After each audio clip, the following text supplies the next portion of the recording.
Good evening, everyone, and welcome to Live to Be Well. I'm your host, Dr. Kim Logan-Nowlin. What is Live to Be Well? Live to Be Well is mind, body, and soul. So I pray you've had a good day. It is cold here in Detroit, Michigan. It was so cold we had to close school, and I know the children were happy, but the parents were not. So we are hoping that the temperatures will soon get a little bit better, but they said it'll be cold all winter. Well, listen, tell a friend, let them know that Live to Be Well is on the air. And this is our first broadcast since the new year. So happy new year. And praise God that we made it into 2026, which is a blessing. I want to extend again my heartfelt prayers to all of those who've lost loved ones during the holiday season and even now. Special prayers going out to the King and McCullough and Jones family and Tuesday family, the loss of Mother Margaret Jones. You know, I would always talk to her and feature her on Live to Be Well, and the Lord called her to rest on December the 25th, 2025. We had her homegoing service on Sunday, and she was laid to rest today. So we thank God for her life. We also want to extend our prayers and love to Sherry Price in the loss of her daughter, LaShonda Scott, which is really known all over the world. Chef Ella Simone, an amazing chef, and a daughter of City Temple Seventh Day Adventist Church. And so we are getting ready to prepare for her memorial service. So we have had a lot of losses. Our prayers still go out to the Bryant family. Good evening, Claudine. Good evening. Thank you for joining us. To Brendan Brandon in the loss of his beautiful wife, Talia Bryant, and to his children and family, Pam Bryant and Sister Nesbitt, and the Coney Gardens Seventh Day Adventist Church. We have lost a great warrior. But you know, we look forward to the day when the trumpet shall sound and the dead in Christ shall rise first. And those that remain will be caught up to meet him. So let us remain faithful and be a support. And don't stop calling. Don't stop sending a card or preparing a meal for the families that have lost loved ones. Well, I'm so excited about tonight because I am here to announce that my new book is here. Yes, Emotional Affairs. It's a dangerous road. And we're going to talk about emotional affairs. What is it? How dangerous is it? How far is too far? And what do you do to get out of it? But so many people cannot get out of emotional affairs. They are locked in or they are threatened. They are abused emotionally and mentally to not leave the affair, or they're threatened to be exposed by the affair to the other person's spouse or the other person in the relationship at home. So I want to bring on Micha Logan, ML6, my co-host, who will be talking about a lot of good things about this book. And I want to thank her for all her input. How did you all like the flyers? Did you like the flyers that were posted? Well, I want to say thank you to Adrian Davis and ML6, and I thank God for them. And of course, Al Rogers, who makes it come all together. But I have a wonderful team who is standing behind me. So let's bring on ML6, Micha Logan, so we can begin this conversation. All right, let's go. Let's see here. Um, I don't know where she is, but okay, she's not quite ready yet. So let's talk about two things. I want to talk about in as we go into mental health. There's so much going on with mental health and the changing of your mindset. In mental health counseling, the one thing that I really look at is how to help people navigate their emotional balance, their emotional intelligence. A lot of people cannot manage their emotions. They become very angry. They need anger management classes. They allow their emotions to dictate their outcome. They also allow their emotions to get them into emotional affairs because of what's going on or not going on at home. Your mental competence is very important. How you are able to balance. Balance is a key word with mental health. Balancing your outcome, balancing the direction of how you see yourself. How do you really want to see this story end, which is called life? We have life and death. How do you want this to end? But it's also that dash in between the birth and your death. How are you living your life? Is it a life that is pleasing to God and to yourself? Mental health causes stress, depression, anxiety. It can cause you to not want to get out of bed in the morning. I'm depressed. I don't want to get dressed. I don't want to shower. I don't want to eat. I don't care about my job. I just can't function anymore. So these are some signs, but we have to look at what triggers the mental health problem. And there could be some childhood trauma, compound trauma, trauma on top of trauma on top of trauma, and then something triggers that overall trauma, and that person just explodes and you don't even see it coming. So again, people mask. Hi Thomas, good to see you. Happy New Year. People mask a lot of their feelings and emotions, and they don't know where to place them. So I'll tuck it here and I'll tuck it there until it gets to the point where there's nowhere else to tuck it, and then I'm exploding. Happy belated New Year, Claudine. Thank you, sweetheart. So it's to the point of how do I get back on track? How do I find my balance? How do I navigate my mental health? How do I support myself? Because remember, you can't give support to others when you're not in balance, when you are masking, because eventually the band aid will come off. You want the band aid to come off, and you really want to deal with your problems in the right manner. I am a true believer, a firm believer of mental health counseling. And I'm not just saying this because I'm a mental health specialist, but I'm saying this because it's so important to have someone to talk to in a safe place who is objective. Be very careful of that. You do not want to talk to someone that you know because you want them to be objective. We may have some questions. You want to go to a couple of questions? We can answer some questions about tonight's topic, or if you have a question for me with mental health. We're moving into a lot of things about mental health. We're always, let me tell you something, mental health is 12 months a year. We deal with it. We have the holiday blues. We have, dealing with the depression of, climate change. People deal with a lot of depression and they cannot function in the winter months. They get totally depressed. They don't know how to come out of that depression. So you have a lot of people who go to Florida or the islands. They take cruises during the winter months to be able to function and come back. A lot of times people tend to allow the summer months don't, and let me say this, the summer months go by so quickly, and so they try to do a lot of things that they normally don't can't do in the wintertime, which is good. But remember, you've got to be able to transfer those same feelings into the winter months so that you can function and be able to thrive. You tend to spend more money in the summer months. Be mindful because financial debt can also cause mental health depression.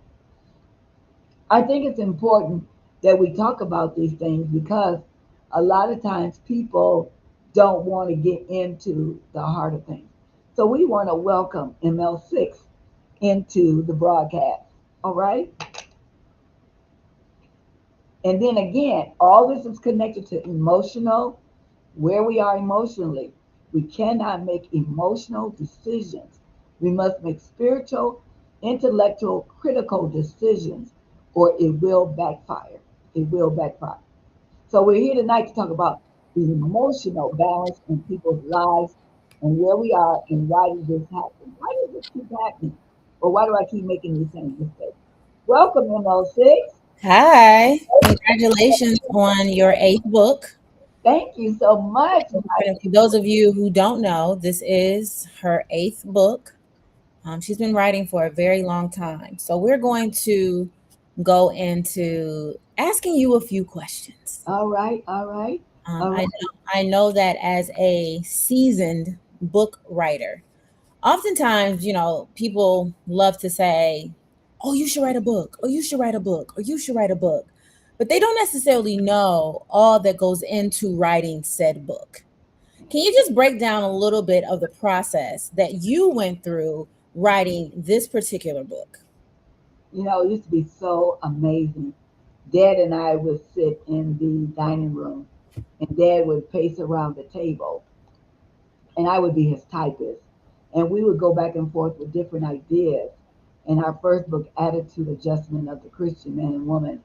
So we knew we wanted to build around how people's attitudes dictate again to their emotional balance. And you have to have a actual foundation. What is going to be the layout of your book? You have to look at how many chapters you want to have. You want to look at getting endorsements for your book. So therefore you will send out an overview of your book to different people to endorse your book. And Hmm. then you have to look at what is going to be the source. My source has been the Bible. My source has been my experience. My source has been allowing people's experience to impact me to write about. So you've got to be careful when you come together to do a book. It just can't just be a fly by night. It's got to be some substance, good content, and then you want it to be able to impact and change lives. You got to have a good editor. I am blessed to have a wonderful editor. Thank you, Debbie. And you have to have someone who's going to review it. People think you can write a book in 30 days. It's possible. But this book itself, my new book, took over a year because we went through a lot of edits, a lot of changes. Some things had to be moved around, some things had to be taken out and replaced. And so you've got to be mindful of the strategy that you're going to use to write your book. Awesome. Okay. Well, emotional affairs. We see all the time where, you can watch a soap opera and you can see how, you are in one moment, something can change just like that. Yeah. A weakness that you didn't even know was there, Mm-hmm. just like that. And oftentimes people dismiss emotional affairs. Mm-hmm. They don't look at them as being that big of a deal. Right. And a lot of people don't even know that they have even entered into emotional affair. They just feel like, oh, well, I'm just talking to a friend of the opposite sex Mm-hmm. about what I'm going through, even though you are in a whole marriage relationship, this and the third. When you bring your stuff to Mm-hmm. someone that's not in your stuff Right. and you are getting information, and what they're doing is they're connecting to the weakness that you have, trying to make it a strength. Yeah. And so how often, I heard you say earlier that when you're doing your counseling sessions, that this is something that you see. In your opinion, who do you see more that has entered into emotional affairs? Do you see more women or do you see more men? See, again, it just depends on where you are in your life. I've seen women and men. I have a lot of automotive workers who come to me, and they have what is called plant wives. They have plant families, plant children, whole plant homes. They have two homes, and they're living separate lives. I see it in I have medical profession that come to me. They have relationship. Doctors have relationship with nurses. Nurses have relationship with tech people on the job. You see it at the police department. Oh my goodness. Emotional affairs. So again, if I'm spending 14 hours a day with this person, I am giving this person a lot of information, Yeah. sharing content, conversation, and I'm unloading a lot of things that I don't have time to unload with my spouse or the person I'm in a relationship with because I'm at work for 14 hours. Hmm. When I'm home, I'm sleeping. I may have a couple of hours with you on the weekend, but now I'm transferring. And this is why it's so important, this transference of emotions go into that person that you're spending more time with. My father always said, whoever gets your time has your heart. Whoever And gets he your would know. has your heart. Hmm? And he would know. No, leave my daddy alone. All right, he's a I player. love my granddaddy. Let me tell you something. Granddaddy taught me the game. Come on now. My grandfather was, in my mind, I didn't know nothing about nothing. He was just my granddaddy. And my granddaddy would let me in on so many conversations.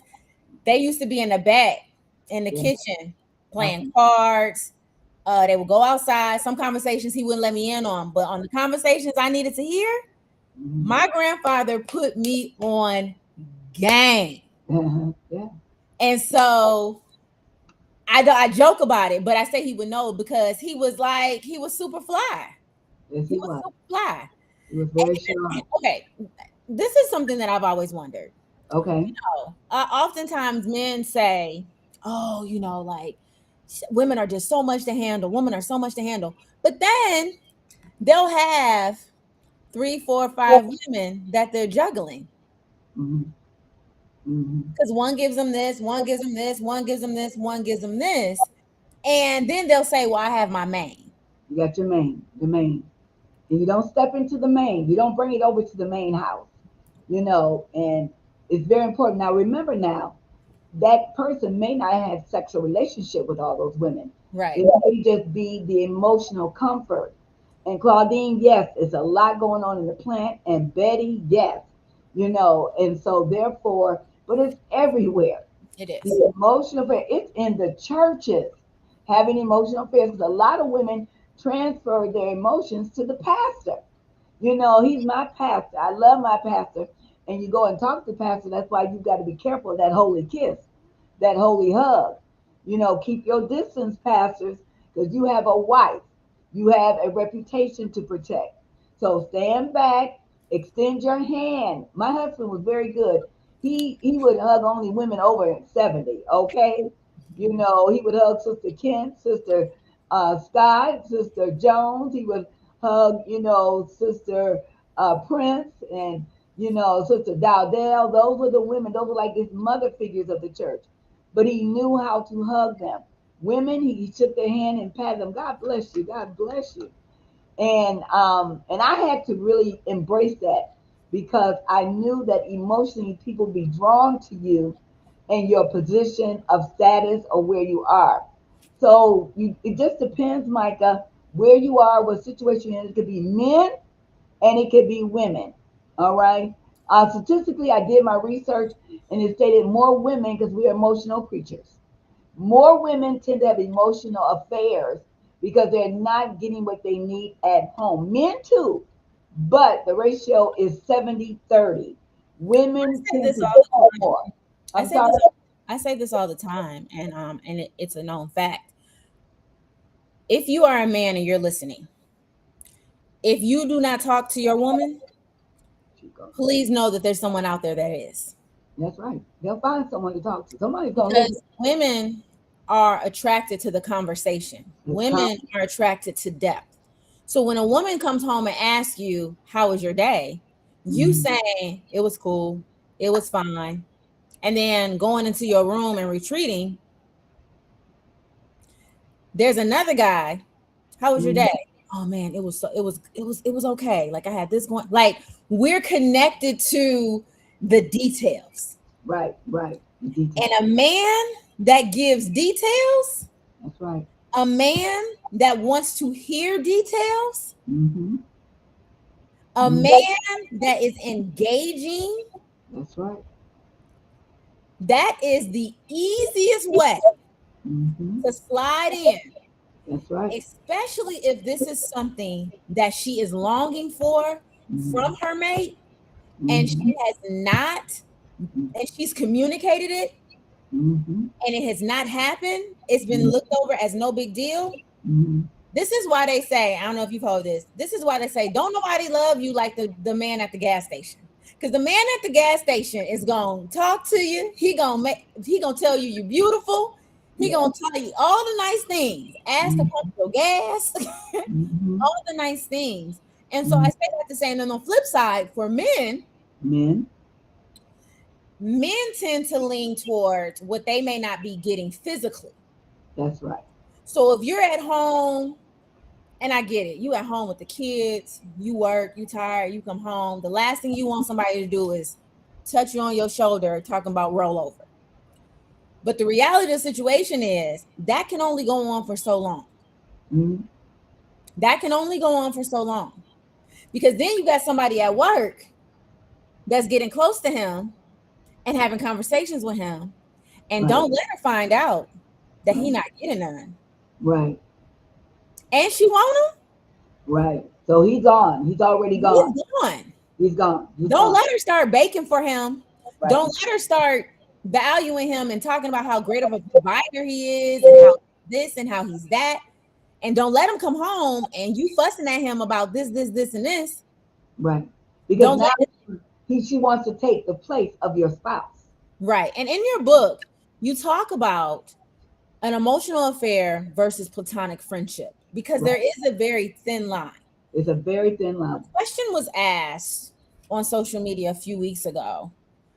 It basically saying if your spouse had a friend of the opposite sex, Mhm. would you be comfortable with that, with your spouse going out to eat with the friend of the opposite sex? Mhm.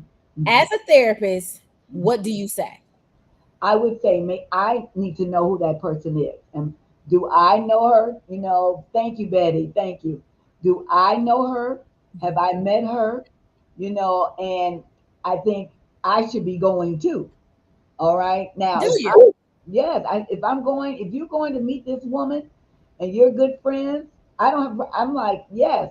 That's like, okay, I'm friends with Uncle JT, and I would go to lunch with Uncle JT.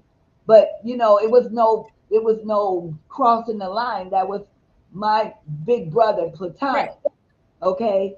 Um, that's like if Auntie Juanita called Dad, let's have a meeting, let's meet at lunch. That's not an issue, completely trust there. But anyone that I am not comfortable with, I would have to say no to. You got to be very, very careful. So And you're so what you're saying is it's dependent upon who the woman is. that's right, and the type of relationship that person has with my spouse. And I feel it goes both ways. I need to know what's going on, the depth, and what I used to answer Daddy's phone, and people say, "Your wife answers your phone," and he said, "Yes, I have nothing to hide." Right. And some women from his job would call, and I said, "Hold on," I said, "Honey, telephone," because there was no secrets. Why am I taking my phone into the bathroom? Why am I taking my phone into everywhere I go? I take my phone, or it's half closed like this. I got to keep it closed like this, and when I'm in bed, it's like this. You know, why am I sitting in the driveway for 30 minutes talking to a coworker, and I should be in the house? And now I'm not even bothered by you, whether you cook, whether you want to be sexual with me or not, because I am fulfilled at this point with the conversation. And one thing I said when I met your father, I said, I want an intellectual, intelligent person more than a physical person. Because when it comes a time, you may not be able to be sexual anymore with your spouse, but we can still have a conversation, you know. So So I agree with you on that. this leads into in the book, which I have to say, it's a very, ladies and gentlemen, it is a very easy read, but it's very impactful. Thank you. It's a book where you can definitely, hmm, I haven't thought about it like that. Or I can see how something could be like that. You give bullet points, and questions. Are you being discreet or secretive in your relationship? Even if I knew her, the answer is no. If Okay. you don't know Claudine, it's still no. Being, am I being honest with God and myself about my feelings? Mhm. Am I aware of the damage that I'm doing to my reputation or my present relationship? Am I willing to do what is necessary and recommended to avoid falling into another emotional affair once I've gotten out of it? Right. Am I willing to be honest and apologize to the person that I was having feelings for? Yes. So in your book, you give definition, Yes. you give context, Yes. you give instruction, Hmm. you make people think, Yes. and you give suggestions on ways to not just be better, but to not put yourself in the situation again. That's correct. I have a question. Yes. Do you think that it is possible to have an emotional affair with social media? Oh, yes. A lot of people have lost their lives with individuals due to social media. You can get so caught up in having a relationship. This is why we got catfish. You know, what is it called? Is that the Mhm. show? Yeah. You know, you have never met this person, but you're sending this person money and gifts, and you're sending them plane tickets, and you have never met this person. Well, I'm talking from the aspect of people who are so much, they're connected to people that they have no idea who they are, And but they're then, constantly busy sending DMs and sending memes to each other, sending all these different things.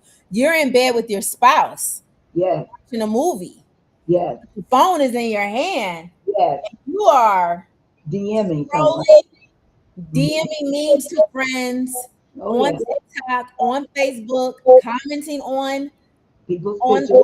people's pictures, Mhm. scrolling, looking at things you like, be it from macaroni, cheese, and yams to a beautiful woman or a handsome man. Mhm. Meanwhile, you have a whole person Yes, that you can engage with right. that loves you You and just, your dirty draws. you know, mercy. But you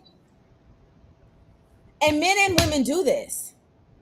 And what is your advice to people? Because the reality situation is social media is a new form of communication, right? That's correct.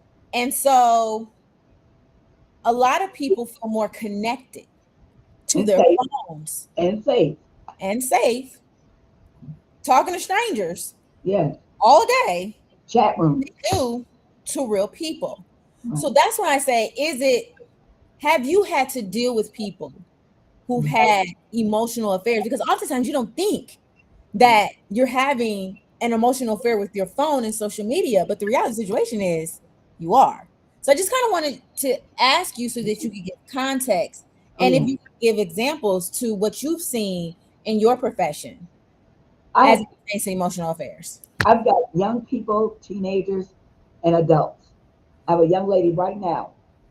Her mother had to take her phone, and she was screaming and hollering and crying in the phone because her only way of communication is talking to this one person on the phone. She lives in one state, he lives in another state. Yeah. And they met in a chat room. And it's getting out of hand because she's on the phone with him 8 or 9 hours after school. Can't do her chores, can't do anything. So I see it, it's dangerous, and it can cause a person to commit suicide because once this person cuts them off, it seems like you don't care about me, you don't want me, you don't, or this person will track you down and they'll take you and kill you and your whole family. And your wife is like, what's been going on? So you've got to be careful. A platonic relationship is just that platonic friendship, but I am not telling you I'm not sharing a lot of information with you. When you get into the emotional affairs, Micah, they know where you work, they know where you bank, they know where your children go to school, they know where your wife shops, they know what kind of car she drives. They can find you anywhere because you Mhm. have emotionally let them into your personal, private life. Mhm. And this is where you have to step back from, and you've got to get some mental health counseling because now my only way of communicating is with this phone or computer. I have Mhm. a couple going through divorce now because he's been having an emotional affair with this woman for 5 years, just sending her messages, and he left his computer on one day, and his wife went in, and she was like, "What is going on?" And the woman said, "We've been together 5 years." She said, He has a wife and 3 children. The woman said, what? She said, I don't care. I love him. I want to be with him. And the husband is like, I can't do this anymore. I gotta cut this off. And the woman said, I will come kill you and your whole family. Just like that, you know. I mean, because the reality situation is, again, it's connection. It's connection. All of this is connection. And if you aren't careful who you connect to, that's right. Your intentions could be pure that's as right. crystal clear water. But the other person, hi Kathy. But the other person has a whole different concept and idea of what they want it to be. What's the difference between having a good friend and having an emotional affair? Now, which goes into platonic and emotional affair. What's the difference? A good friend is there to be able to allow you to communicate and set boundaries. There are boundaries there with a good friend. And a good friend is not trying to take anything from you or try to manipulate the situation or try to get you to become involved in something. Now, when I get into emotional affair, I am on the phone with you 24 hours. Now, I love you, Kathy Matthews. I love Kathy. Now, Kathy and I can talk maybe once a month, once every 3 months. She is a good friend, but she is just that, a good friend. We are able to talk about different things, health and wellness, our children, her beautiful doctor, who's also a good therapist. We're going to have her on the show, Dr. Trina. But that's where it stops.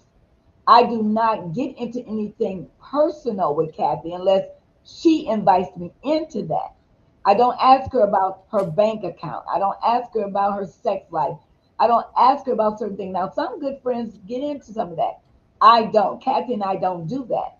Now, emotional affairs, and it can happen too with a woman. Now, hear me now.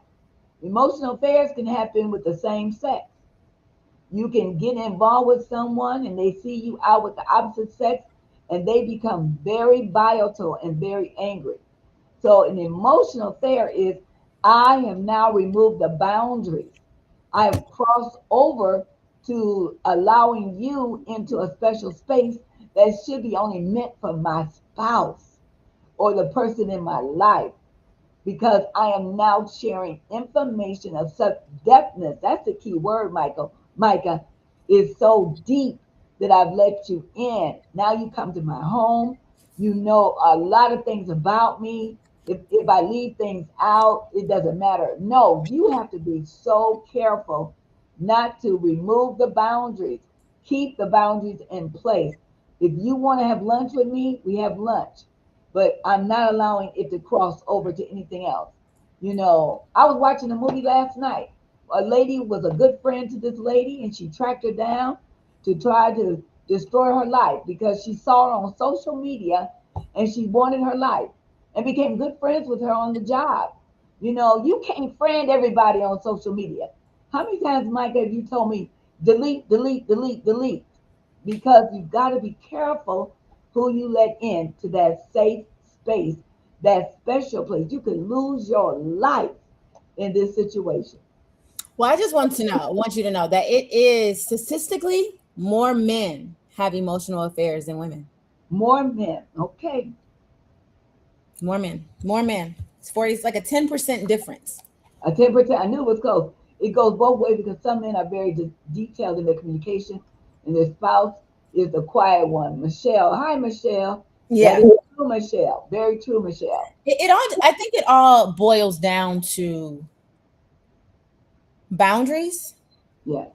I think when you're in relationship, I'm single. It's all get out. But I always say that if I were to ever get into a relationship, if I would ever get married, one of the things that I would definitely do in my relationship would do monthly checks, 3-month checks, 6 month checks, of course, year checks. And what I mean by that is sitting down with my significant other and seeing where they are, what their heart needs, what they need, because you change constantly. Oh, yeah. As you grow and get older, you experience different things. Who you were when you got married is not who you're going to be a year from now. That's true. And I think it's the responsibility of partners to really sit down and communicate. Yeah. Oh, Because yeah. if you're locked in and you're tight, it's hard for somebody to get in there and mess it up. Right. Oh, yeah. The minute something that is like, it's easy for somebody to wiggle their way in there. And the next thing you know, you're into something that you didn't mean to get into, but now it's gone too far. Mm-hmm. And so I say that if more couples really sat down and had the hard conversations, because if you sit down with your spouse and you say, hey, do you still like the way I do that? Right. Right. Right. You have to be okay with, no, I don't actually. Mm-hmm. No. Well, I've been doing it like that for 20 years. You didn't ask. But you never asked me. You never asked. So you mean to tell me that for 20 years? Well, no, the first couple of years it was fine, but then I just didn't like it anymore. Right. Mm-hmm. But you can't get offended by the honest answer. That's Your right. responsibility is to, okay, sweetie, so what do you like? Right. What you like? Have that conversation. Have that conversation. And this goes from food to sex. That's it. Sweetie, Anything. I don't like red Kool-Aid no more. What? Mhm. When we first got together, you used to love my red Kool-Aid. Sweetie, it's killing me. All that die. All that die. I need some Crystal Light. You know what I'm saying? Like having those open and honest conversations without being offended. Mm-hmm. Without being offended. And so as I go through your book, well, again, everybody get the book, Emotional Affairs. It's available. Dr. Kim Inspires.com. Yeah. Also, Amazon, Barnes and Nobles. Leave the reviews. Get the book. Tell a friend to tell a friend. You got somebody, you on the phone, and they talking about, girl, I done got myself in this situation with this man, and I don't know. Let me, you know what? What's your address? Let me send you something. Get them this book because we want to prevent. It's not up to us to be like to judge. We want to make sure that the people have the book. That's They right. get the guide. There's a section in here where you can write notes. That's right. It's very, very good. It's like a journal of so to speak. And if you're in a relationship, if you are really about that life and you all are talking and communicating, go through the book together as a couple to make sure that you aren't seeing these signs in your relationships, be it work, at the grocery store, at the mall, wherever. Go through the book together as a couple to make sure that you're on point. Yeah. Because what I'm seeing, and even what I'm hearing from you, Mom, is, and what I've seen, that these things can happen in the blink of an eye. A blink of an eye. Blink of an eye. That's right. I have a lot of male friends, and I was talking to an ex of one of my male friends just the other day. And she said to me, she was like, when I first met you, I really didn't know, she's like, you were quiet. She's like, I could tell you were kind of observing and scoping me out for your boy, whatever. She said, but it was something that you did that I'll never forget. We were all going somewhere and she wasn't going. I sent her a message and I said, hey, I just want you to know that I'm going along with him on this situation or whatever. I just wanted to make sure it was okay with you. And she said she knew then. She was like, oh, you're going to be my homie whether we do it or not. Because there's a respect level. Even with my I tell all my male friends, I'm not your problem. Right. That's right. I don't want to be your problem for your girl. Please introduce me to your girl. That's right. Please introduce me to your wife. That's right. Because I want to be able to say hi to them, give them a hug, and look at them with pure intentions, because I don't want you. That's right. That's right. And I think I've just learned that just from watching situations and patterns and seeing, like, I know. I know how easy it is for male and females outside of the relationship to talk, and you create a bond, and then you create like you're that person's that person depends on Mm. to talk about their problems. And okay, this is a good one for you, mom. Okay. How do you handle how do you handle when Okay. your male clients, Mm. because they talk to you Yes. about their problems and their spouses, Yes. and they look at you, and I know, because I know they used to be crushing on daddy. Yes. I know that you've had to deal with clients that have tried to take it to another level because you see them, you know them. They don't have to hide with you. Right. They can be yourselves. Dr. Kim, can I take you out to dinner? Yes. Can I? That's how it's happened. How do how do you navigate? And do you, when they're married, have you had to bring the spouse in, or have you had to say, Yes. I can no longer be your therapist? How does that work? Yes. That's happened many times. And one time, even a gentleman, his wife caught him looking at my pictures on Google, and he was just looking at me. And she called me and she said, I need to come into therapy. And he says that I do inappropriate things while I'm watching your pictures, looking at your pictures. Nasty work. And so I have a male friend that I'm going to, okay, we'll bring that question back, that statement back. Um, it's called transference. They get so attached. One time, Daddy and I were in the office, and three couples came in. They had flipped each other's relationship. They wanted to have sex with each other's spouses. Well, three of the men got very attached to me in the couples counseling because they had gone too far. The emotional affair became sexual, and being together all the time. Be very careful of that as you are in clusters of friendships. Be careful. And so I was out with my husband. He didn't know he was my husband. He just saw him in the office. And he got angry at me. He said, Excuse me. So who is this? And I said, Excuse me? And I said, Remember now, my role is your doctor. And he said, I just want to know who this man is. Because I've seen him in the office. Do you date your clients?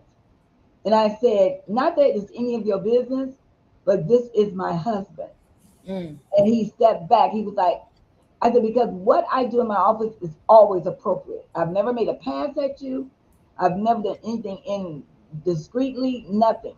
I've never done anything to raise the awareness that I'm inappropriate or have to have my license revoked. So, yes, Micah, I deal with men. And what I do is when I see that they are crossing the boundaries, I refer them to another therapist, a male therapist, because now you are no longer interested in your healing, but you're interested in me. And it's Mm-hmm. not going anywhere. And one man even said, I'm done with counseling. Can I date you? No, because now I know all your business. And that's uncomfortable for me. So that's how I handle that. I'm very mindful of transference. And Mm-hmm. in my book, I talk about fearful, avoidant, and behavior and attachment disorder. A Mm-hmm. lot of people are dealing with rejection, and they come into counseling and they get attached to their therapist because that therapist loves me, the therapist care about me, they want the best for me. But you have to be mindful, my therapists and psychiatrists, all of us, we have a role to serve, and we Mm-hmm. should not cross that line. However, you have many people in this field who cross the line. So I pull back, I step out, I get a referral base, and I let that person know we must conclude our relationship as therapist and patient. And then I refer them somewhere else. That statement that was made from YouTube, it says, I have a male friend that I'm going to release from my life. He's been making comments that he's attracted to me, and he knows that I have a man in my life. And honestly, that's respect. That's respect. You have a man that you love, and your male friend that's respecting that boundary. You got to respect your man, and you got to respect yourself. Like, that's uncomfortable and that's awkward. And if he doesn't value the friendship enough to not put you in that situation, that's not the friend for you. That's not the friend for you. That's unhealthy. That's an unhealthy mental. And that's gonna create and see stuff like that creates problems. You get And an then your man looking at you crazy, like, why he coming around? Like, because you you don't get hear that? You don't see that? don't give access to it No, you emotionally. gotta stop that off.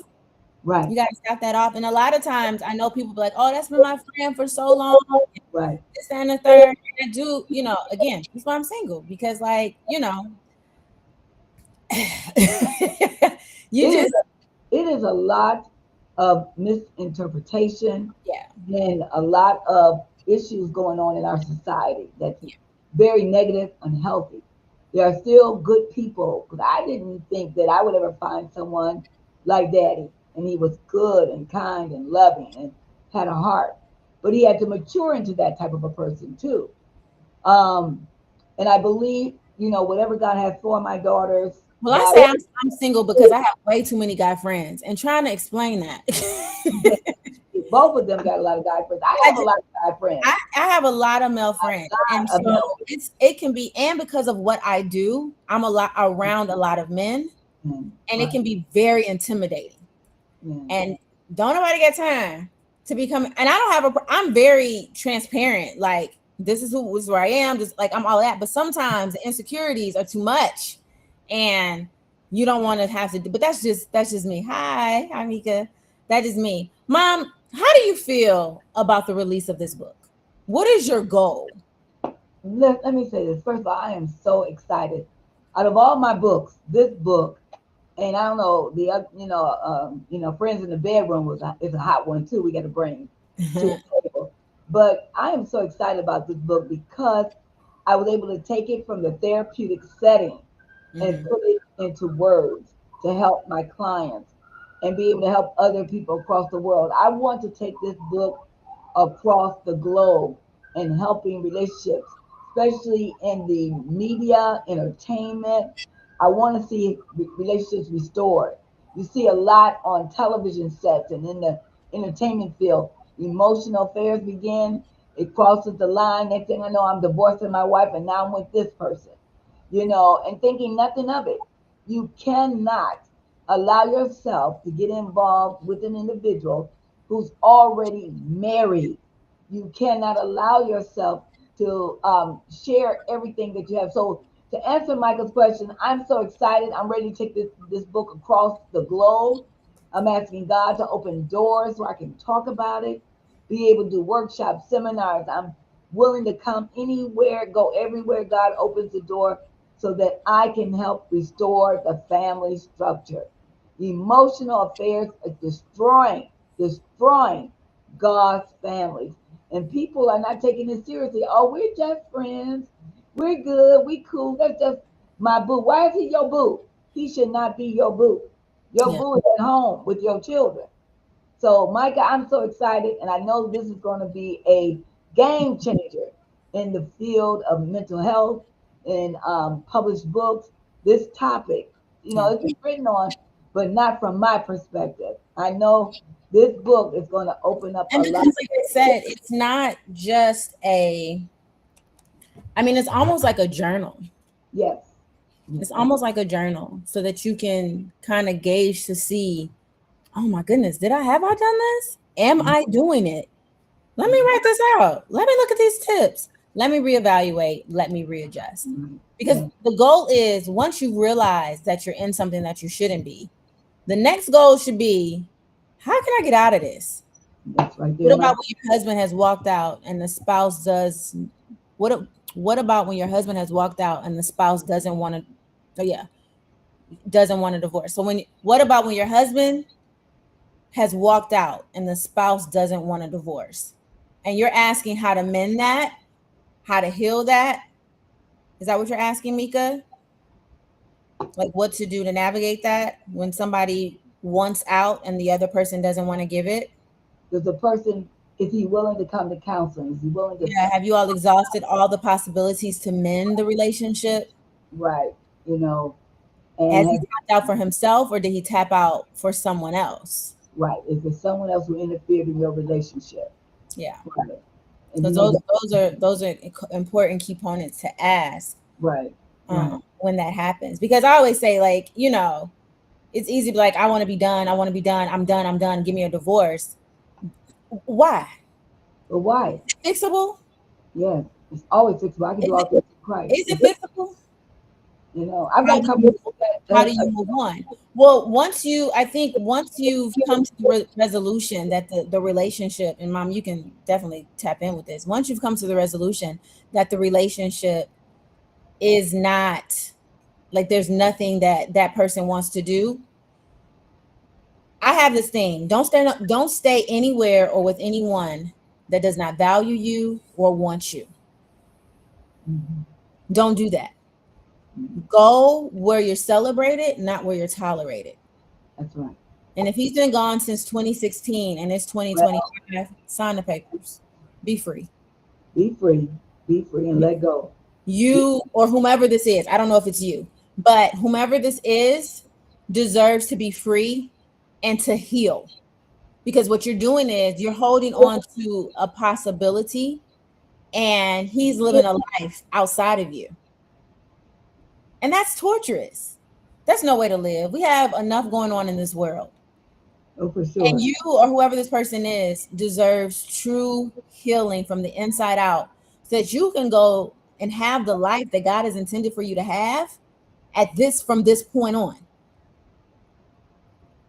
And so that you can possibly find or be sent from God someone who will value you and see you for who you are.